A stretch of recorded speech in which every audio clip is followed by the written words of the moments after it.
Zula to CP. We've come in contact with the unidentified podcast. Once Fulton recovery helicopter is complete.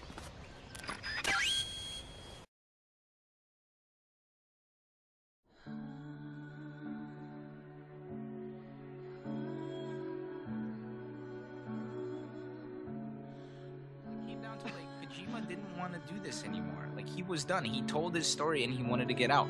That's a mark of somebody who knows what the fuck they're doing, right? What's the biggest issue in video games today? Forcible sequels? Yes. Yeah. Look at like, no offense, but look at Halo. Look at fucking Assassin's Creed. Assassin's Creed, that's a problem I had with Assassin's Creed. Like, it might be a good game and there might be good sequels made, but the fact that they're literally basically forcing a new Assassin's Creed every Call of Duty. They have 3 studios working on Call of Duty to pump them out every year. Yeah, I hate that they literally are making it just to make a sequel, not because because I'm a Metal Gear fan. Like, I would have still been like, make more Metal Gear if 4 was where it ended. No, but I want, if they have a story to tell, make the story. I'll give you the years that it takes to make them. I'll wait. I don't want a rushed story that isn't what I need.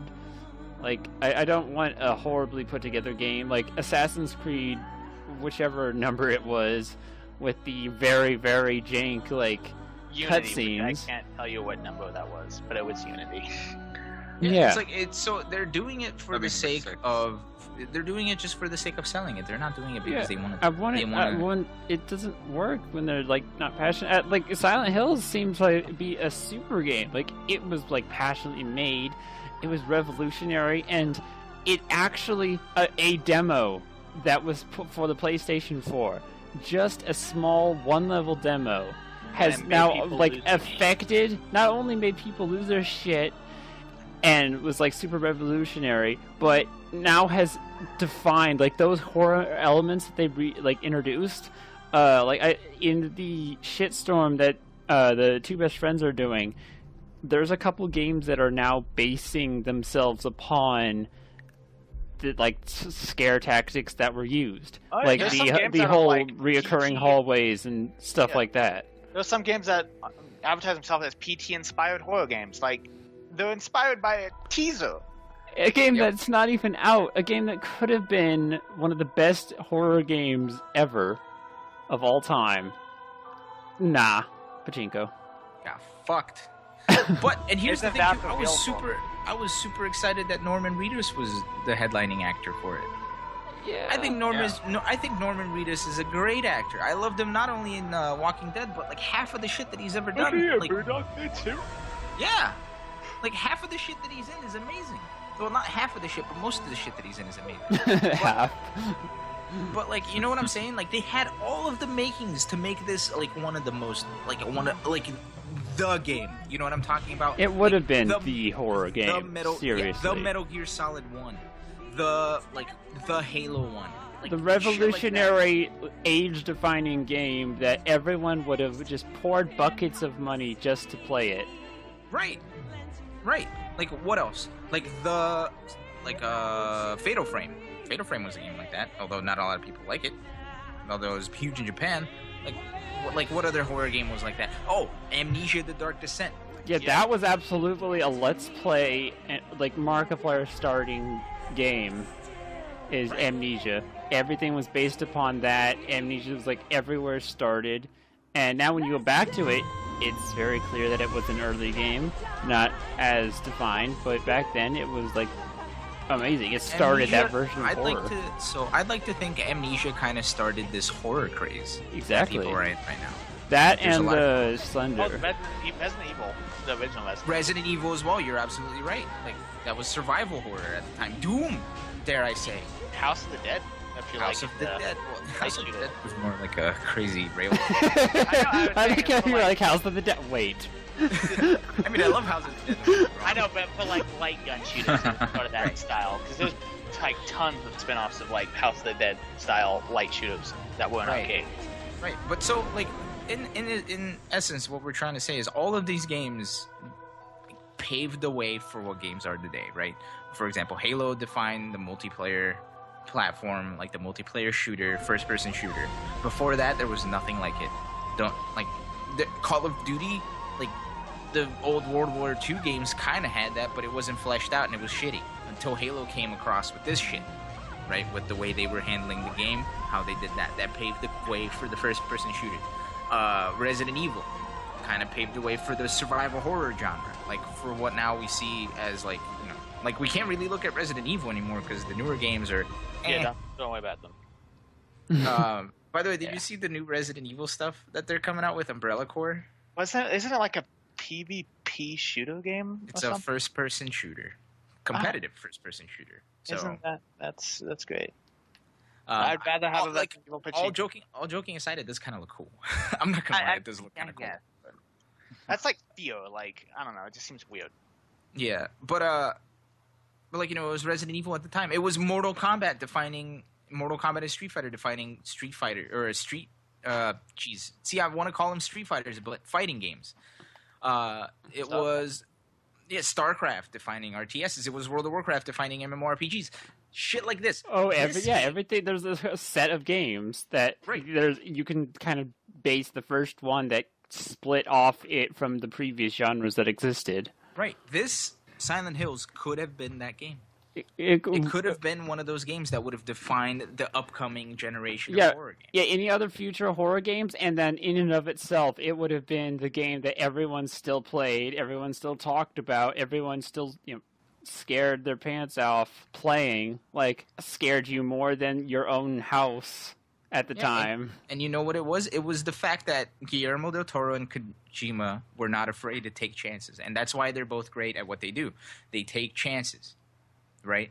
Nowadays, like, because the gaming industry, I know this is getting into some like stupid ass discussion that has nothing to do with Metal Gear, but well, it's still their company. It's still mostly focusing on their company of Metal Gear. Yeah. So like, video game companies nowadays, because it's such a huge industry, and because people are so afraid of the volatility, because it's still rather new, but it's still such a huge industry. Most companies are afraid to take chances. Right. All they afraid to differ from the norm. Right. They just want the copy paste Call of Duty so they can rake in their $6 billion and then, you know, copy paste it and make another $6 billion. I noticed recently that, and I keep saying best friends because I've been watching their stuff more recently, but they pointed out that after Call of Duty was established, like that now every controller scheme is set around that, like usually in the same sort of area. A lot of time, more often than not, before that came out, there was a lot more variance in where button placements are. I would say that Halo set that precedent maybe more than Call of Duty. At least on Xbox, Halo set that precedent. Like, well, Halo. No, what he's saying is like Call of Duty kind of no, I know what he standardized. And then once one thing gets popular and everyone else just copies it, basically. Right. But, well, it standardized how first-person shooters are played, right? Which is what Halo did, I think. But Call of Duty kind of capitalized on that, so people think more Call of Duty than Halo nowadays.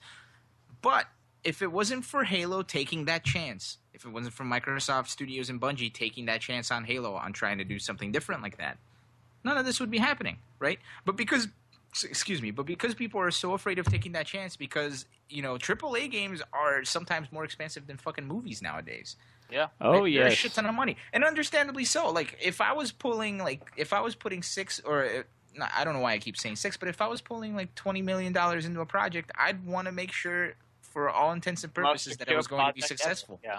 Not even that it was going to be the best product ever, but I would at least want to make a return on it, so I can pay my employees and I can pay myself, so I can still put food on my table, or so I can still own my fancy private jet or whatever. Yeah, they were talking about with a bunch of other companies that they're falling, like the games are being more expensive to make because every game is now expected to have amazing graphics, super story, all these things, and it's still paying the same. Like, it's getting more expensive to make the games, but well, here's the thing: they're already making a giant profit on the games in the first place. Paying the employees and everything, after everything is said and done, after your employees are paid, after your discs and boxes and manuals are made, a game does not cost $60. No. Specifically when it's digital. A game does not cost $60 A digital game costs so much less because you don't have to stock it, you don't have to, deal with middleman Shipping, companies. handling, anything. It's directly from the company itself to the consumer if it's completely digital. Exactly. So the fact that a digital game costs $59.99 is absolutely fucking ludicrous. So the fact that we want better games, the fact that they're putting more money into it, shouldn't be an issue because they're already making enough money. You know what I would the love? AAA games that do have their return that are famous, who are copy paste games like Call of Duty, are making enough money. Yeah. Do you know what I would love to see from Kojima and either Toro or other people involved with the Silent Hills project in the future?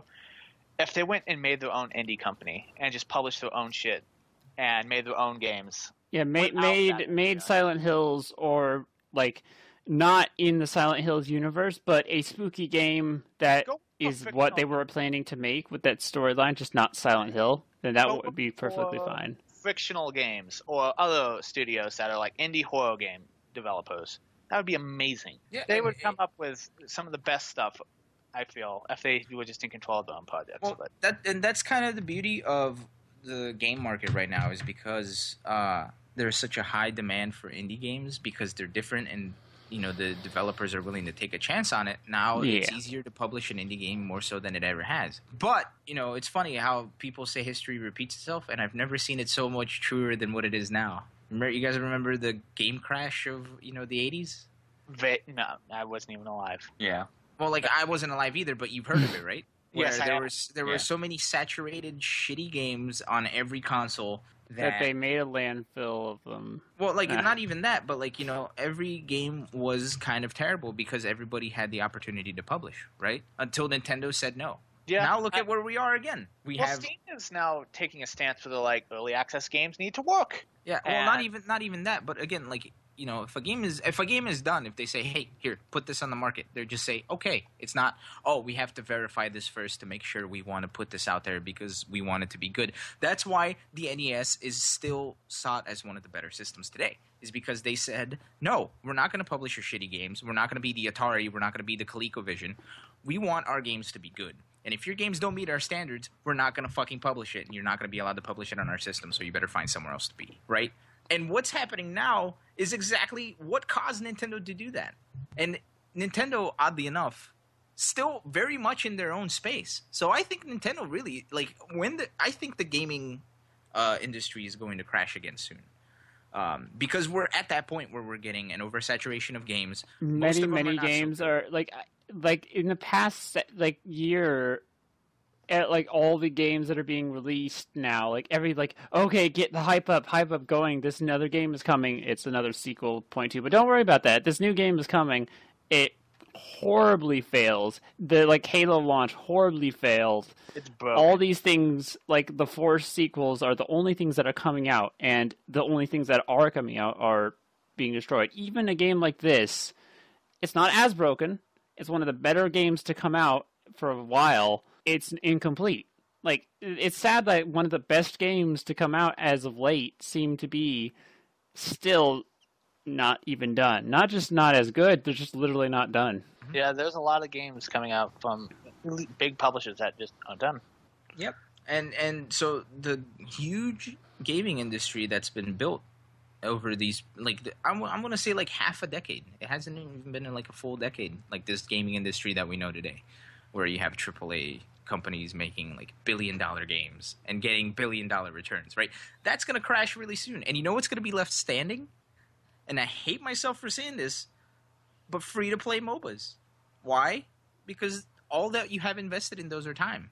Yeah.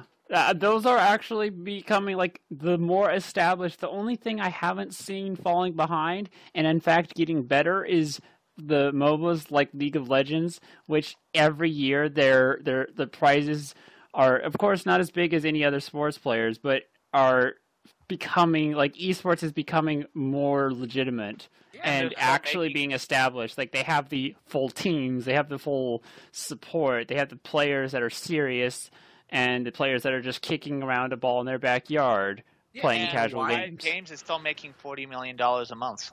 Right. And you know why? You know why they're making that much money? Because people voluntarily give them money for something they know does nothing. and also enjoy 30 the game. Yeah, 30 cents, buying something for 30 cents seemingly has no repercussion to the buyer, right? Because it's 30 cents. Who gives Yeah, a fuck? $5 gets you a fancy looking skin. Right. But on top of that, they're playing to the actual market. Oh, they're not making their own market. They're playing to the actual market. They're getting ads. They're buying venues. They're getting sponsorships. They're getting people interested. They are. Did you guys see? They're on ESPN. Yeah. Yeah, They're on they just recently got ESPN. isn't it like an ABC. official representative at ESPN has now been assigned for esports. Yeah, ABC just bought the rights to stream or like to televise Dota 2 stuff. Yeah, That's like how they're kind of moving in. Like the only thing that's preventing this is the many people that are stuck in their ways and are like, oh, only sports can exist and that's it. Yeah, Like- but that's they're gonna change their mind, and you know why? Remember the first time poker was put on ESPN? Remember when ESPN was first made? No. The first time ESPN became a channel, it's like, oh, sports all the time? That's not gonna work. Remember? Remember? It's the same thing. It's like, remember Las Vegas? Like I say, remember, but like I'm just saying, like recall the situation. Las Vegas, fucking desert. Who the fuck wants this? Now look at it. Nobody. It's just TV's just a passing phase. Internet's just a passing phase. Who's gonna stream on the internet? Who the fuck wants to do that? Twitch? That's never gonna work. YouTube? Fuck that. Blue Fire? What's this? Oh, well, that's a failure in its own right. Aw. But anyway, like, and you know what's crazy is you're getting all these esports stuff, and the big thing is really simple, and it's why fighting games were huge for a while, why arcades were huge for a while. Do you know what gets you like? Do you know what kind of thing you need to get started on your career as an esports gamer with League of Legends or Dota or Hearthstone? Streaming? Do you know what you need? No. Nothing. That's Download true. the game. Yeah. You know how download the you start- game and just play it. A Yeah, lot. you know what you needed to start your career in fighting games back in the day? A quarter. Ooh, wow. Yeah, that's true. I mean, by the way, and speaking go ahead. I was just going to speaking of esports, I've been watching the League of Legends championships, and they're very entertaining. I highly recommend everyone go watch them. Yeah, they're huge, and that's what's gonna be the future of the gaming industry. That's why I was really kind of happy to see the Umbrella Corps thing coming out from Resident Evil stuff. Which I mean, like, it's sad because I used to love Resident Evil 2. Like, that was my shit back in the day. Resident Evil 4 was a lot of fun, and that's what they turned to, right? Umbrella Corps. But it looks like it's a cool game. I'm interested to see how it plays. Look at Street Fighter, for example. I'm a big fan of Street Fighter, for those of you who don't know. I used to play competitively, and I will be playing competitively once the new one comes out. Have you guys been keeping up with it at all? I've been Just so I listening know. to the Two Best Friends podcast, and they usually have like a 30-minute segment every podcast talking about new Street Fighter news. So I do know of some of the champions, fighters that have come out for the game. So have you seen their new business model? No, I have not. So everybody complains that Street Fighter is one of those games that has a bajillion releases, right? Where you have Street Fighter 4, and then Turbo you have Edition. Super Street Fighter 4, Super Street Fighter 4 Arcade Edition, Super Street Fighter 4 Arcade Edition 2012, and Ultra Street Fighter 4. Those were all the iterations of Street Fighter 4. Street Fighter 4 has been around for almost a decade. Crazy. Street Fighter 5, they're completely turning it on its head. All of the updates are going to be free, and every DLC, every new character is going to be unlockable via in-game money. That's kind of epic. Where have I seen that before? It is kind of MOBA style, that's for sure. Oh, League of Legends does that. Where else have I seen that before? And then you just buy skins for the fighters. Yeah. Yeah, you can. Yeah, the only thing that is not purchasable by in-game currency is something that doesn't affect the game at all. Yeah, skins. Right. And you know what? So Street Fighter V is going to have two styles of currency. Oh, wow. One is going to be called Fight Money, which is earnable through in-game fights, which gets you stages, characters, and maybe some costumes. I'm not entirely sure about that. In-game titles, all this other shit. There's another currency called Zenny, which I think is a play on... Where was that used? I think it That might have does been sound used in really Resident familiar. Evil. Dragon Ball no, Z. Zenny. Is Dragon it? Ball. No. Mega Zenny, Man? it's a Capcom game. Mega Man. Is it Oh. Mega Man? Maybe it's Mega Man. I don't know.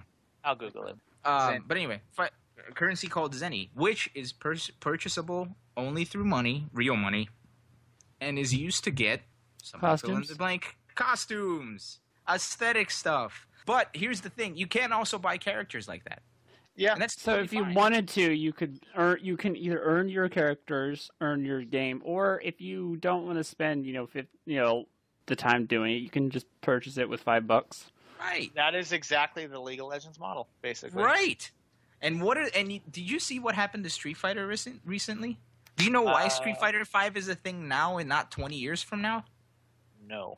Sony has a huge stake in it. Sony has a giant stake in it. Sony basically funded Street Fighter 5.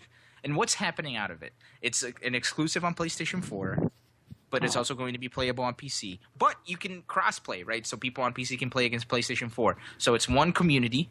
Where else have I seen that before? League of Legends. Any other MOBA.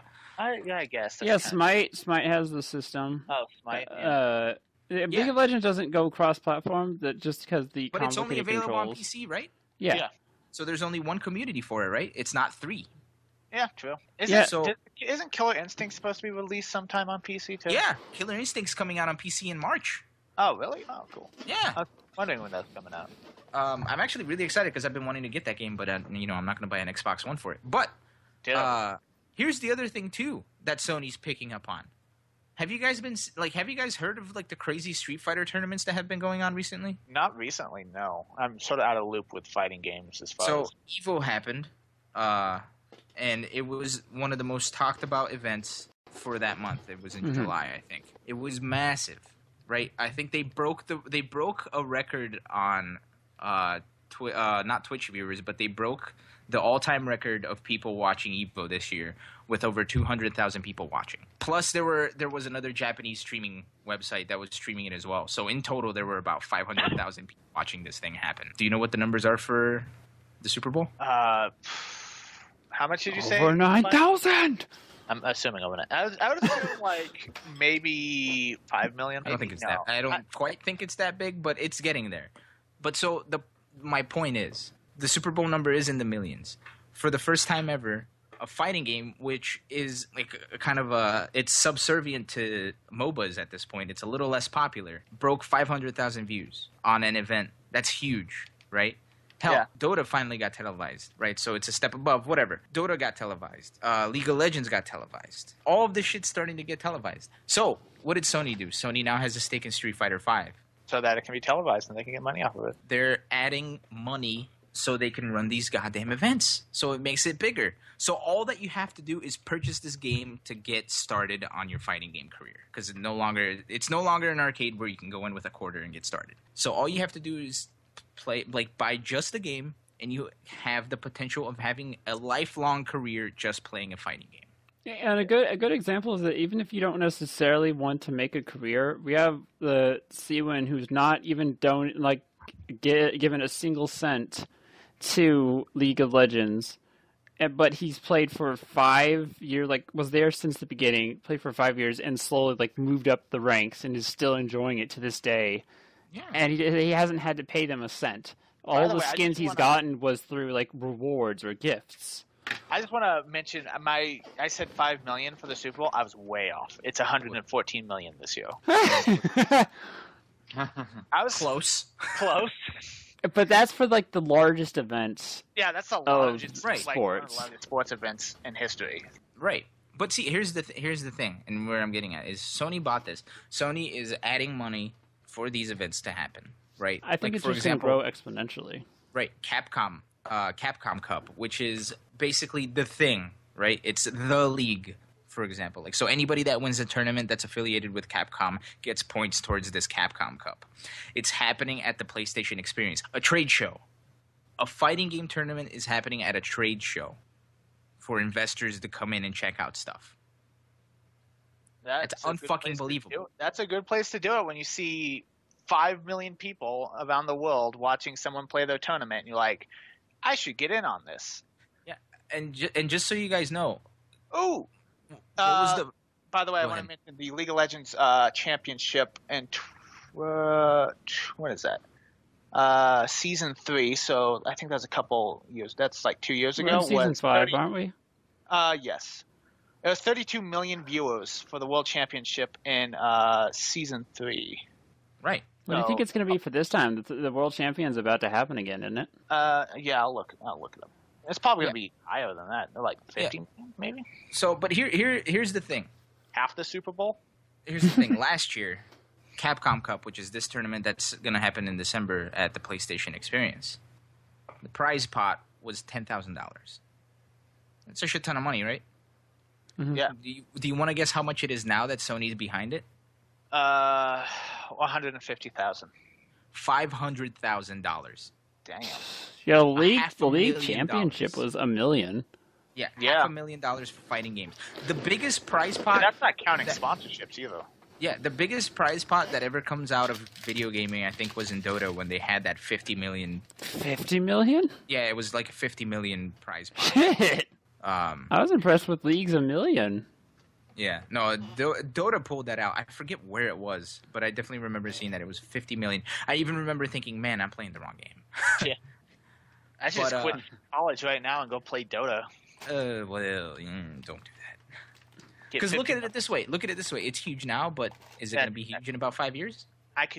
Maybe. I mean, it might be like we might have finally gotten to the point where, yeah, the times constantly change. Yeah, things might not be popular. Things will change, but sports has been around and like continues to be still a thing. Like- So there could be more established things that just continue on. Like there might just be always League of Legends championships, Well- for continuing on, or MOBA at least. Well, look at Yeah. it this way. What do you think about bullfighting? Bullfighting? Bullfighting. Is it good or bad? Not entirely too good. I haven't looked in or thought too much about it, so I can't give an in-depth opinion because I don't know too much Bullfighting about used it. to be one of the biggest things people would go to watch back in the day. Yeah, Not here in the USA, but I'm talking like really far back in the day. Oh yeah, That was That- the thing to do. though Coliseums. Back in the that back in the day, yeah, back in the day that was Coliseums. Like those are more of a principle of moral type things. Like Right, when no, it's but see, purely well, sports here's- combat. Yeah, here's what I'm saying is aside from like, death, how is that much different than what we see today with football, with UFC? Like UFC may be like more comparable to it because it's two people in a ring. I honestly think that it is because of something like the concept of death happening that prevented those things from continually to spiral out, and which made things like sports and esports spiral, is because there not only are no consequences, you don't have to invest very much at all to get started. How many football players have done in the last 5 years? Well, no, I'm saying like with esports entirely. Like, yeah, there's still that, but to just start in football, you don't need to do necessarily too much. It's like to just casually play football, you can pick up a football. It's still dangerous. Everything still has dangers. Like, But to be a professional football player, you need to like start in high school. Exactly. and then But go to see, college. but the thing is, who's not to say that like 5 years from now we're gonna see football as some barbaric, outlandish thing, Yeah, I mean, it's true. right? Look at how we look at old football tapes. Oh, they're not even wearing pads. They're crazy. They wear those They leather got helmets. more than 3 concussions and they're still playing. They're nuts, right? Just look This at rugby stuff is. players. Yeah, this stuff is still brand new. Like this whole thing with concussions and like watching out for concussions. This whole thing with like trying to not get injured. This is still brand new. I don't think any esports people have been injured in some way from. it's definitely hands. Like the Carpal whole like tunnel. carpal tunnel, like not being able to use your fingers anymore. That's happened a lot. I've seen a lot of like reports on that. Yeah, like So- so who's not to say that like 20 years from now like video games are going to be seen as like a barbaric thing of like sitting like letting your body rot away while you're staring at a computer screen. It might be replaced with more VR simulation systems at that point. Yeah, like so at more this point, we're Oculus back to- Rift. Yeah, so at this point we're back to sports and the people aren't going to want to put the effort towards it, right? Am I wrong? It really depends on how the times develop. It definitely doesn't help that the current market is crashing again. Right. It's nobody that nothing is certain, especially War in a free has market changed. economy. Oh yeah, especially we were in free talking market- about Metal Gear this time. Well, yeah, this specific discussion like it easily be TFT talks, like Video game games. development. Video games. Yeah, exactly, video games. What it boils down it's to fine. is Metal Gear Online sucks. Patriots. Boils down to is Ilan is actually a patriot. I am. My The code name is Lolly-Lilo. my code name is Zero. Okay, we can kind of like surround the question. Each of you have to make up your own code name. Oh, like what is it like? Yeah, it has to be a word and then an animal name. Blue Fire. There you go. But fire is in the... Wub wave. Oh, I get it. Blue Fire, and then at the very end in parentheses, ant. Bio ant. Hey. Jesus. This, you put me on the spot, man. I don't know. Pouncing kitten. How about you, Mr. Mana, over here? Blue wolf. Like, love it. Go. Chaotic penguin. Say Kappa penguin. Chaotic penguin. Oh, I was like Kappa. Kappa. Craigasm Penguin. Craigasm penguin. Craigasm Penguin. Like, it's this. I'm gonna put it in the chat. That's Craigasm. Orgasmic scorpion. Well, Alrighty. So we've been talking about Metal Gear for 3.5 hours. We should probably wrap up. all in fine. all, 4 was better. 3 was the best. I definitely had the like most immediate like emotional attachment to 3 over any of the other games. Granted, I hadn't yet played 4 or anything like that, but story-wise, absolutely, I think 3 defined both me and like the games and a lot of different things for me. Like, 3 I think will be my favorite just as a game. Yeah. For Metal 3 Gear. is like the best intro that I could have asked for into the Metal Gear series, so I have to say 3 is the best. So, yeah, I think I Especially divulged that this. song. I think I Yeah. divulged this earlier, like while I was when I finished streaming all of the games. But I think 3 is the best storyline wise, right? Because it gets you to sympathize with Snake, and it gets you like I really like after everything was said and done, and I digested everything that happened. I almost like I'll be honest, I was super emotional after the whole I was thing. absolutely in tears the first time I saw it, and even repeated playings, like I still was in tears at the end, like after the credits were playing, and Yeah. it affected me so much. Yeah, like the whole story and like how sad that whole thing is the really funny thing is it does what games today can't do, because that story would be balls ass shitty if you could not sympathize with Snake. But because you sympathize with Snake, that story is the most amazing story out of all of the games. With that said, gameplay wise, I like 2 the best. Well, yeah, you said it also could have been just because you started with 2. I started with 1 and then went through the series like 2, 3. Yeah, Yeah, I don't know Systems what 4. it was. Yeah, maybe it's just because I started with it, but I don't know. To me, the controls click better with 2 than with 3, and with 4 it gets even weirder, right? Because with 4 they're moving into like the new stuff, like how they did Phantom Pain and Peace Walker. Yeah, I liked 4 as a continuation, but as it doesn't come close to how I felt with 3 as my favorite. Yeah, no, I just felt that way about the controls. I think the ending of 4 is great. Yeah. I think it's the second best ending of the series. Mm-hmm. And that's one reason why I can sort of forgive Metal Gear Solid 5 is because it's in the middle. Like, it's not the actual end of the series, it's in the middle of the series. Yeah, and it was also like not like forced, and then like they forced you to make it, and then they're like, actually, never mind. Yeah, it's like you could completely erase anything that comes after, like plot-wise, between Metal Gear Solid 3 and Metal Gear, and you'd still have a coherent story. It's just like extra stuff. Yep. Sure, it's extra stuff you pay money for, but it's just Yeah, I mean, I think it did a good job of bridging the gap between Big Boss and Snake. Yeah, I mean, there's if it was still a the lot of stuff that absolute was end of the uncomfortable, series, but I'd be very overall it did upset. a good job.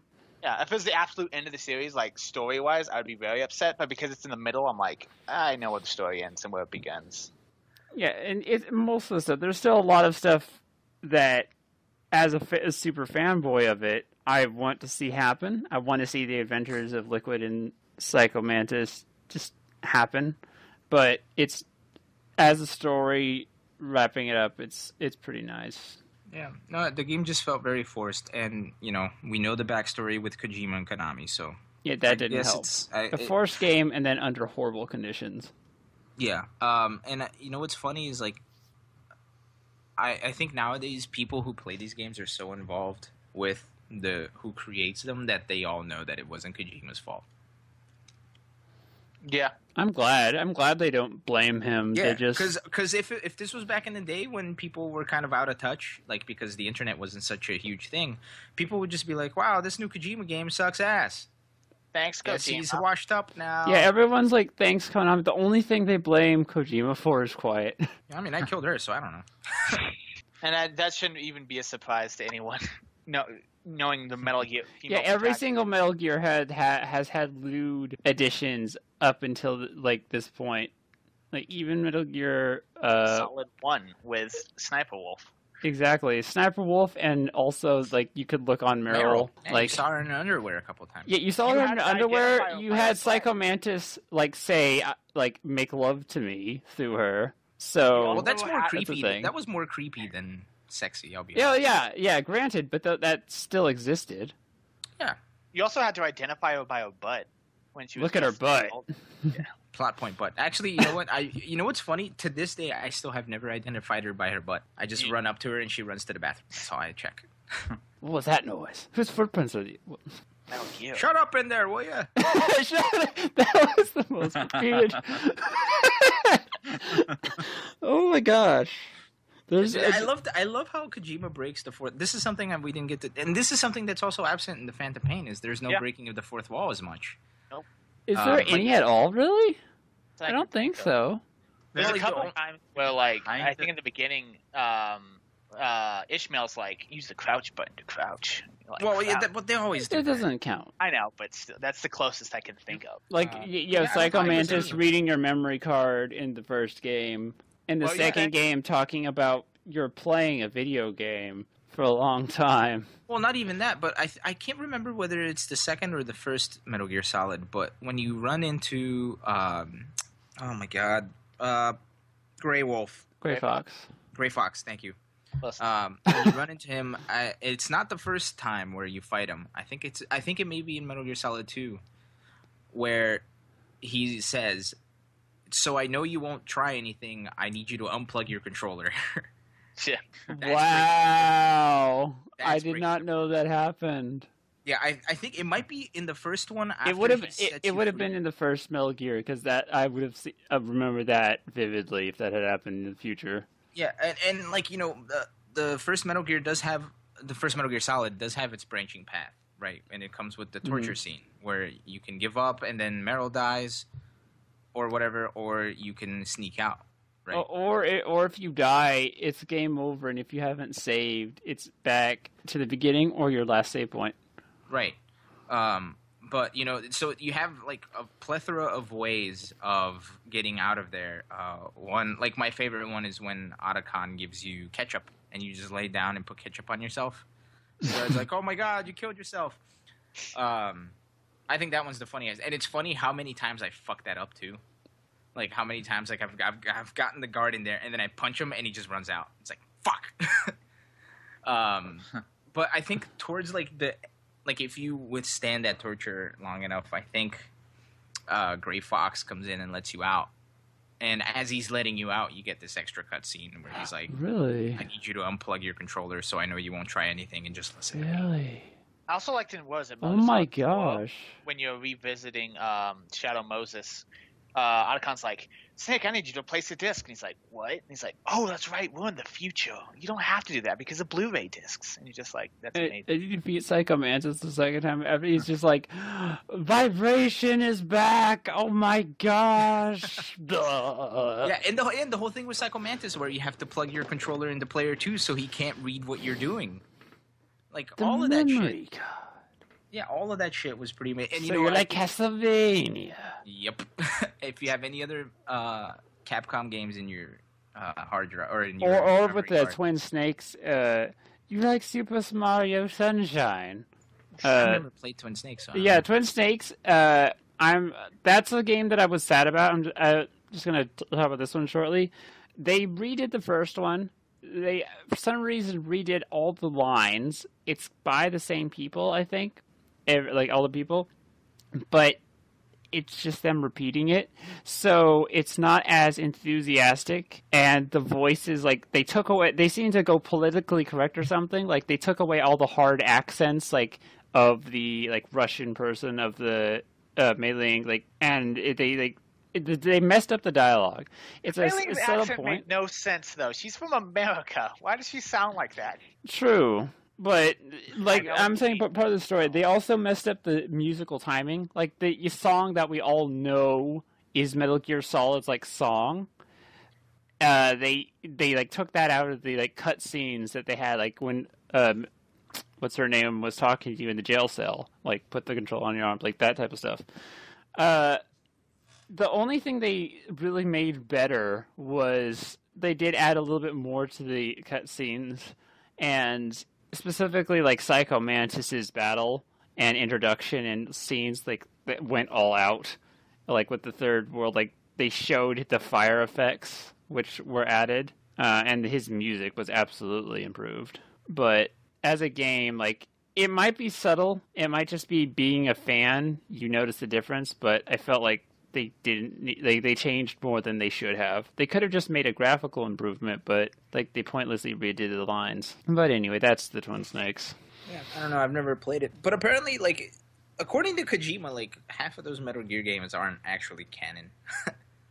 Well, the only ones that aren't canon are Revengeance or Portable Ops, and I think there was like one like early game that wasn't canon either. Was it Acid? Oh yeah, Acid. was yeah, one. the Acid one. The what's Acids. it called? It's Metal The, Gear Acid. the one that's like card game shit. Yeah, that's Acid. Yeah. Yeah, that was fun. It was fun, not Metal Gear really, but it was fun. It's because I like that type of game, I guess. Anyway, Yep. I don't know. Metal Gear. Metal Gear. Metal Gear. Elon, what happened? Elon. All right. So I think that we can wrap up the Metal Gears. It was. I think it was so almost too. 4. It's been almost 4 hours. Now That's move on to nanomachines. Nano Machine, son. I used to play college ball, you know. I love how Too, him if I like wanted to. having. I love how Johnny having IBS is a plot point. It's a thing. It's what keeps him from. What was it? Needing Wasn't it like what nano kept him machines. Yeah, wasn't that what kept him from using the guns of the Patriots or something like that? No, it kept him from getting, like, because he had those things, he never got the shots with the mind controlling, essentially, nanomachines. Yeah. And so he was not controlled by Screaming Mantis because he didn't have the controlling nanomachines. Good job, Johnny Sasaki. You and your entire family had the poops. But you saved the world. The man who sold the world. And he like married Meryl. It's weird. Yeah. That whole scene was so cool though. Random That was pooping super guard in Metal Gear Solid 1 goes on to save the world and marry one of the side protagonists. Yep. No, but like that whole scene, actually like the whole ending of like the whole like last few hours of Metal Gear Solid 4, I think were so cool. Like anything from like the scene where they propose to each other when they think they're about to die, I thought was pretty great. And then the scene where Snake is crawling through the fucking radiation, where you have to That was tough to triangle. watch. That trap triangle for like 30 minutes until your arm like physically hurts, where like it kind of represents what's going on in there. Oh, and Raiden like fights off that army of Until soldiers. he Out. fights off until he's like nothing, like has no arms, is Yeah. just about to die as well. Yeah, no, dude, that shit was crazy, man. And then I there's really the like that game. and then I the need, final I need like to replay. I fight. need to replay all these. final stuff. fight with like all the references to the other games was also really cool. Yeah, the thing with Ocelot, you're right. Where he That was my uses- favorite endgame battle. It was just he you two uses fighting. three different styles. He uses the style of Liquid. He uses the style of Solidus, and he uses the style of himself at the end, which is pretty crazy. You're and it's pretty also, good. Pretty good. Yeah, and it's pretty interesting to think that like the whole reason he was the way he was because he used like hypnotherapy on himself to make himself believe he was Liquid. But at the very end of that fight scene, he's using his own fighting style, which makes me think like, did he like finally realize that he wasn't Liquid? Ocelot's motives are very confusing. Oh, not motives. Yeah, I think at the very end, he comes to himself, but he reveals that he did it all for Big Boss, essentially. Right. And because he was a fanboy Big Boss. He did like Big Boss. He was I'm on your side the entire time. Yeah. No, and he was actually like a pretty cool character for the little that he was shown in Phantom. Yeah, I liked Ocelot very much. Do you think all the cutscenes of Metal Gear Solid 4 are the reason that there's none in Metal Gear Solid 5, and they're trying to appeal to? No, I think it was just not as complete, and it's also a forced upon game. Like that's why it broke the styles, is because they put in stuff that shouldn't be. I know like a lot of people who played Metal Gear Solid 4, but aren't big Metal Gear nerds like us who are like, oh, there's too many cutscenes in Metal Gear Solid 4. It's like, I'm wondering if like Konami was like, no, you can't put those cutscenes. Gamers won't like it. Well, yeah, I think the problem with 4 is not that there was too many cutscenes, is that the gameplay in between was not as much. Like the entire third chapter is just a following sequence. Yeah, I don't mind that at all, though. Oh yeah, it might not mind it, but it's, I don't know. It's just certain gamers, I guess, do a fit about it. It feels like Metal Gear Solid 5 is a reverse of that, where it's almost all focused on gameplay and then like cutscene occasionally with some story. You might unlock a cutscene if you try really hard. Yeah, no, see, here's the thing. If I was playing a game with the expectations of, a lot of gameplay and little story, I'd play some bullshit like Call of Duty. But as you know now, when you're playing a Metal Gear game, you have to have that expectation of a heavy storyline, a very political storyline that you really need to like, and it's not going to be spoon-fed to you. You really need to fill in the gaps. Oh yes, I had to like super codec everything and like search around in all the other games to get a lot of plot points that I wasn't given right away. Like if you had just sat there with Metal Gear 3 and like kept calling all the people after everything, there must have been a lot of cutscenes which you would have heard them talk about story-wise. I think this game is like Metal Gear Solid 5 is the first Metal Gear Solid game that actually spoon feeds you plot points. Yeah, I can see that. There's a lot of stuff that it doesn't explain, which leaves you to think about, like the motives of some villains and some characters. But that's all covered in tapes. Not all of it, but a lot of it. What's not covered in tapes? Quiet's motivations, like feelings and stuff.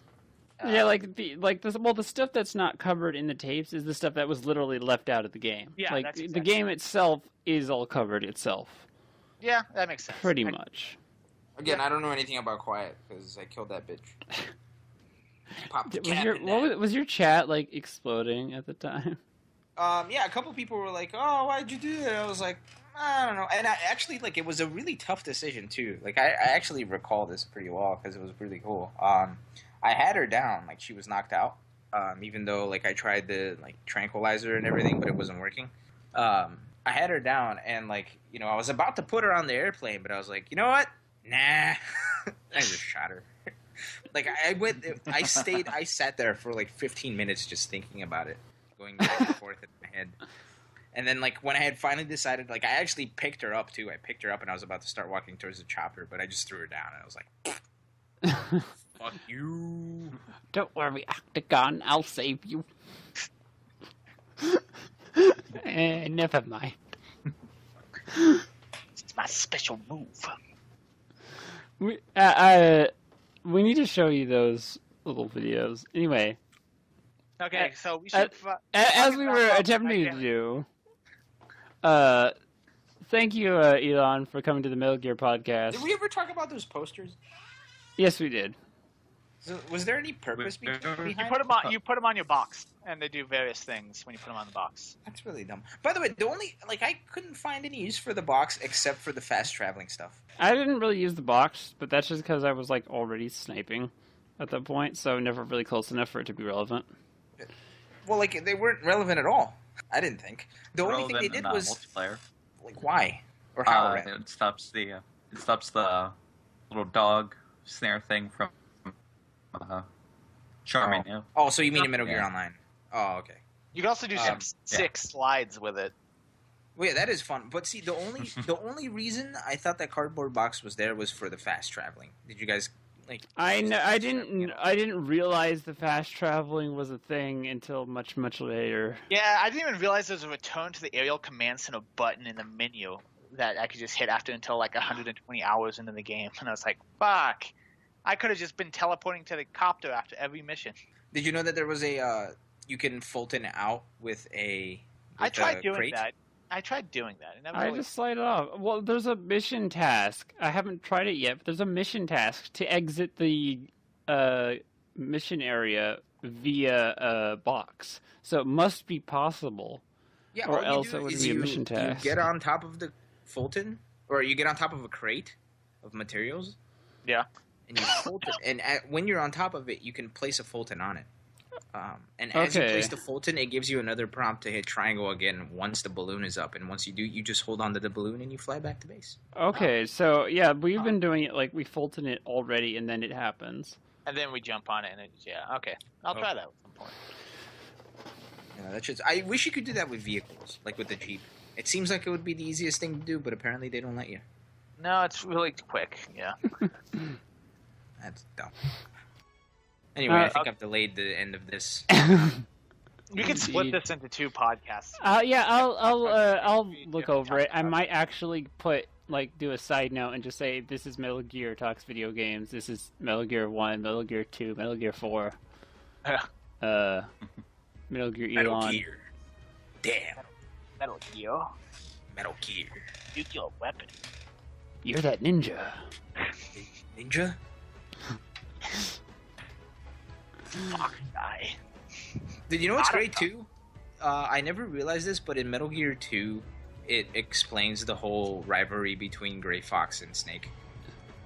Really? Isn't it that Gray Fox was the lieutenant of Big Boss or something? Yeah, and you fight him. You fight him at the very end. Yeah, and that's why he becomes a cyber ninja. And Zanzibar Lane. Yeah.